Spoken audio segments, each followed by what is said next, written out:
Hi everyone, my name is Steph. This is the Novelty Corner, and welcome back to my channel, and welcome to the weekly book steep, where I drink tea and talk about the books that I've read in the last week. I completely forgot to film the making of my tea, because of course I did.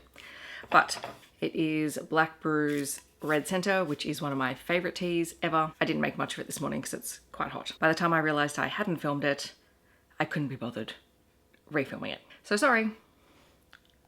I love this tea. Alrighty, so we are here to talk about the books that I read from the, oh gosh, what was the date? So why we can't trust me with these things. Oh, no, it's from the 1st of February. From the 1st to the 6th of February, because I included the 31st in my last wrap up. That was a clever thing for me to do. Can we tell I've just had my first full week back at school? Very scattered. Also, I should preface, I stayed up to 1 o'clock watching the women's short program in the team ice skating or figure skating last night. I should have gone to bed, but I got distracted. So I'm very tired. I read 10 books last week for a total of 1,973 pages. I had 4 rereads, 3 of which were picture books that I was reading at work. I didn't have any DNFs last week, and I read 1 book for a project. My reread, aside from the picture books, was Beast Business by Lana because my physical copy arrived, and I decided to reread it because this book makes me happy. I talked about this in my wrap up last week, so you can find out more information over there. My other project book read was The Queen by Lana, which is up in the vlog where I talked about the Bride Hunt book box. In terms of other books that I've read in the last week, I finished the audiobook of, oh God, what's it called? This has a really long title. The Nuclear Age, An Epic Race for Arms, Power and Survival by Serhii Plohky, which was an audiobook that I got out from Libby. It is a non-fiction book about the nuclear arms race. I am not pro nuclear weapons at all, and this book isn't either. It's more a history of exactly what happened in the lead up and during and to this day in terms of nuclear development, the politics behind it, the countries who've been involved, who does and doesn't have the capabilities for nuclear weapons. It's honestly just, terrifying to think about, but very interesting from a science point of view, the entire history of it and why it came about. So that was quite fascinating. As I said, when I tend to pick up non-fiction audiobooks through Libby, they're always on the most random of topics. Then I read Ski Cross Lovers by Allison, which is one of the books in the Love on the Podium multi-author series, which takes place at the Olympics. It is an ski cross, best friends to lovers kind of romance. There is an amnesia plot in here, which honestly could have done without, but essentially we have Cedric and Austin, who are best friends. They both compete in the same event, and then there is an accident and one of them is injured, has a concussion, and basically loses his memory for a period of time, including the fact that he confessed that he loved his best friend, and they acted on it. And so there is a lot of tension between them because there's a long recovery period. They're separated for a long period of time, and then suddenly, while one recovers and is able to go on to basically become the top contender for the sport, the other has had the worst possible season you could imagine, but somehow manages to end up in the Olympic team, and they have to find their equilibrium again and actually, have a conversation. So it was a fun short. It's only novella length.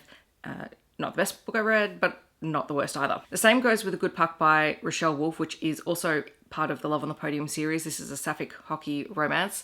It does explore gender identity and understanding oneself. You have a PWHL hockey player who has been selected for the Olympic team, is over there, ends up having a one-night stand with another Canadian who is there because she was supposed to be on a trip with her girlfriend who broke up with her. They have a one-night stand, they connect, they get along great, and they explore a no-strings relationship while they're both in Italy. It was short, it was sweet, it involved hockey. I mean, that's a bit on brand for me. I also listened to the audio of Clockwork Boys by Kingfisher, which is the first book in the Clock Tower Wars series, which I've been meaning to read for a while because I've read all of the Saint of Steel books, which are the Paladin starts with Paladin's Grace. And this series is set prior to that, and it's part of the greater world of the White Rat, I think it is. So there's this, and then there's Sword Heart. So I wanted to read this series before I jump into Sword Heart and then kind of figure out if I've caught up in this extended world. But essentially, you have a band of criminals, Slate being the leader of them. She is a forger, and she's tasked with putting together a team in order to investigate the Clock Tower Boys, which are a series of mechanical creatures that are basically terrorizing the countryside. She ends up pulling a former paladin who had been possessed by a demon and killed a bunch of people and thrown in prison, out of prison, to join the team. There is an assassin, and there is also a young scholar who is very very concerned about being led by a woman and has to have all of those concerns basically turned on their head. It's essentially a road trip as they're traveling from one place to another to try and figure out what's happened to people who have gone on this mission before and who have disappeared, to figure out what's going on.